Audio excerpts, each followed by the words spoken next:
Түнгі сағат 11-лер шамасы. Үй іші тып-тыныш, тек алыстан ит үргені естіледі.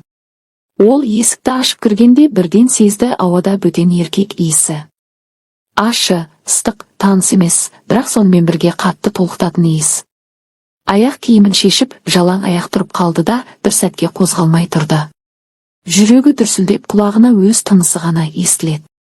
Көйлегінің етегіне қолын тигізді, матасы әлі жылы, біреу жаңғаны ұстап, сипап, қысып өткен сияқты. Кім деп сыбырлады, бірақ дауысы шықпады. Тамағы кеуіп, аузы құрғап кеткен. Қонақ бөлмеге қарай беттеді. Жарық өшірулі, тек терезеден түскен көше шамының сәулесі еденге ұзын жолақ түсіріп тұр. Ол диванға жақындағанда иіс күшейе түсті. Темекі емес, одеколон да емес, тер, еркек денесінің ыстығы, қан айналымының дүрсілі сияқты бір нәрсе. Көйлегін баяу көтерді. Саусақтары дірілдеп матаны жамбасынан жоғары қарай сырғыта берді. Іш киімі әлі ылғал, бірақ ол ылғал енді өзінікі емес сияқты. Біреу келіп тиген, иіскеген, тіпті дәмін татқан сияқты. Ол диванға отырып аяқтарын жазды. Көзін жұмып, сол иісті тереңге тартып жұтты. Қолы өз-өзінен төмен қарай жылжыды. Саусақтары іш киімнің жиегіне жеткенде тоқтады. Жүрегі соншалықты қатты соғып тұрған, кеудесі ауырып кетті. Келші тағы келші деп сыбырлады бос бөлмеге қарай. Есік қайта ашылғанда ол қозғалмады. Тек тыңдады. Аяқ дыбысы ауыр, баяу, сенімді.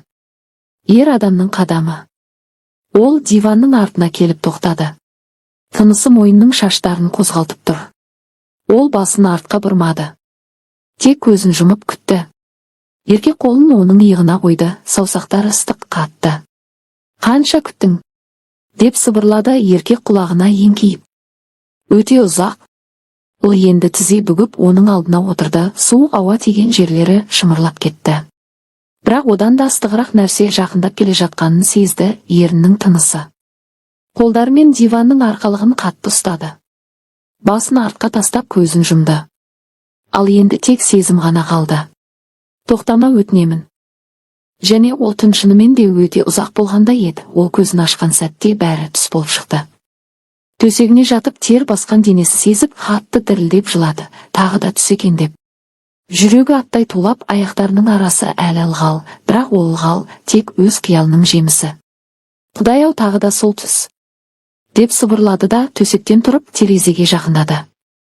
Сырттағы көше шамдары әлі жанып тұр, таң атпаған.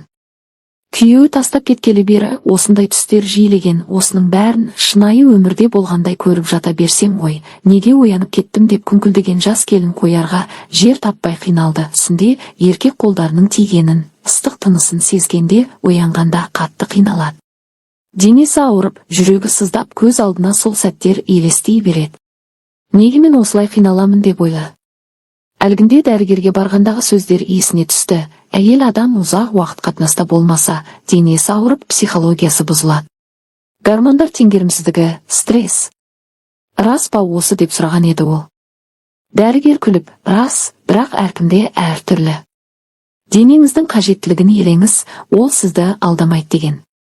Сонда мен неге осындай түс көре беремін? Мен жынды болып кеткеннен саумын ба? Әлде жақында мені рахатқа бөлейтін ер адам кездеме екен? Жүрегім аттай тулап тұрмы? Ол айнаға қарап өзін өзі сипады. Кеудесі ауырғандай, жамбасындағы қысым шыдамсыз. Әлгінде жас жігіттер сөз айтқанда неге қарсы болдым екен? Базардағы сол жігіт немесе жұмыстағы әріптес. Өкінішті-ау, мүмкіндікті жіберіппін ғой. Күндер өте берді, бірақ сол түстер тоқтамады. Бір күні кешке, жұмыстан қайтып келе жатып, көрші еркекпен кездесіп қалды. Ол көрші, қарапайым жігіт, аты Ерлан, көрші подъезде тұратын, әйелімен ажырасқан, жалғыз тұратын. Кездесуі шынайы өмірден алынғандай қарапайым болды, лифтте кезді. Ол қолындағы сөмкелерін түсіріп алған еді, ауыр жүктер. Ерлан көмектесіп сөмкелерін көтеріп, есігіне дейін апарып берді. «Рахмет, көршім» деп күлді ол. Ерланның көздері жылтырап, ештеңе етпес, әрқашан көмектесемін. «Жалғыз тұрасыз ба?» деп сұрады. Сөзден сөз шықты, шайға шақырды. Құмарлық күшейген сайын көз жасын төкті, өкініштен емес, тым күшті сезімнен. Ерлан да ұйықтамады, мен оны қаламауым керек, бірақ оның ішіне кіргім келеді, деп ойлады. Сол түні екеуі де бір-бірінен бөлек, бірақ бір-біріне құмарланып, өз денелерін тыныштандырды. Келесі күндері бәрі сырттай бұрынғыдай. Бірақ ауа басқа. Айсәуле Ерланның қарауын сезет, ұзақ, ыстық денесін сипағандай. Ол қашуға тырысады, бірақ үй шағын, олар жиі бетпе-бет келеді.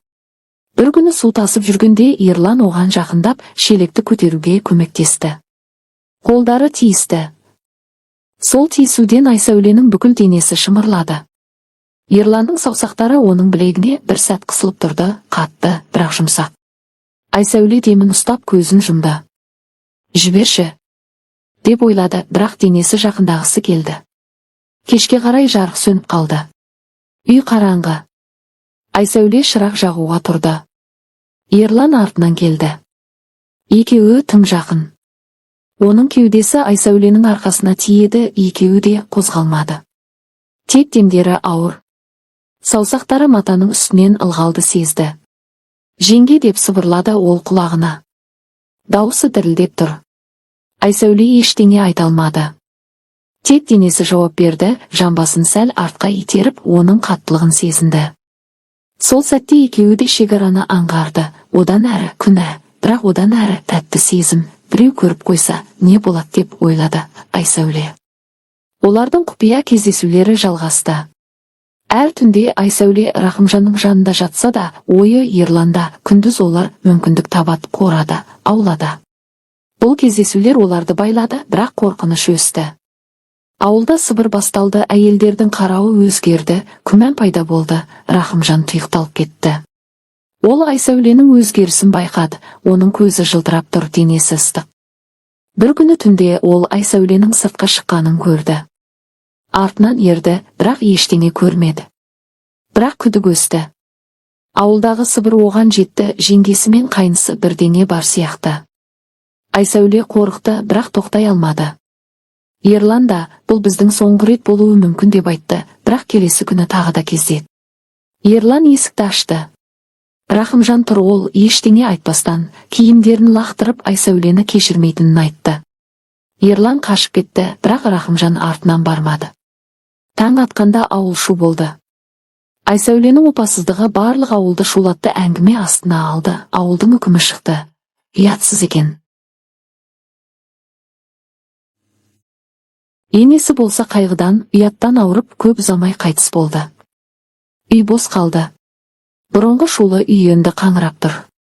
Ауылдағылар, сол үйге бармаңдар, қарғыс тиген дейді. Атанасы қызын алып кеткен соң ауылдан көшті. Әкесі сөйлемейтін болды, анасы көз жасын жасырып өмір сүрді. Олардың ұрпағы ешкім болмады. Қыздарының құмарлығына берілген бір сәттік әлсіздігі бүкіл әулеттің тағдырын күйретті. Нәпсіге бір сәт берілген екеудің қателігі тек екеуінің ғана емес, бүтіндей отбасын, әулетті, ауылды күйретеді. Бір түнгі құмарлықтың артында қалған отбасы жоқ әйел, қашып жүрген қайны, қайғыдан қайтқан ене, сөйлемейтін әке, көз жасымен өмір сүрген ана, бос қалған үй, ұрпақсыз әулет. Құмарлық тәтті болады, бірақ оның соңы аш екенін ұмытпау керек.